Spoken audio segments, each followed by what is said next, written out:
කසාදයක් ඇතුළේ ඉන්නවා නම් ෆෙයා එකකදී ඉන්නවා නම් ආදර සම්බන්ධතාවයකදී ඉන්නවා නම් අපිට අනිත් කෙනාව වෙනස් කරන්න බෑ. මේ වගේ අය ගොඩක් වෙලාවට වෙනස් කරන්න බෑ. එයාලා තේරුම් ගන්නේ නැති අය තමන්ට ප්‍රශ්නයක් තියෙනවා කියන එක හරි ඔයාට කොච්චර වාද විවාද සංවාද කරලා ගහමරා ගත්තත් ඔයාට බෑ එයාගේ තියෙන දෙයක් පෙන්වලා දෙන්න. එයාගේ අඩුපාඩුවක් පෙන්වලා දෙන්න. කිසිම වෙලාවක පිළිගන්න කැමති නැති කෙනෙක්. ඔව් කියලාවත් වචනකින්වත් තමන්ගේ දෙයක් වැරද්දක් අඩුපාඩුවක් පිළිගන්න කැමති නැති කෙනෙක්.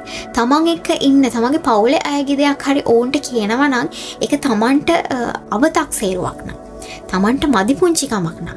මෙන්න මේ තැන්වලදී ඔවුන් ඉක්මනට ෆයර් වෙනවා. හැමතිස්සෙම බලනවා. අනිත් ඒක ඔයා එයාගේ මොකක් හරි අවතක්සේරුවක් කියන හැම තැනකදීම ආයි කොහෙන් හරි කතාව ඇවිල්ලා ඔයාගේ ජීවිතේ ඔයාගේ චරිතයේ තියෙන ඔයාගේ වැරද්දක් කියලා තමයි එයා කතාව නවත්තන්නේ. පලිය කියන එක එයාගේ තියෙනවා. ඒ පලි ගන්නවා කියන එක තියෙනවා.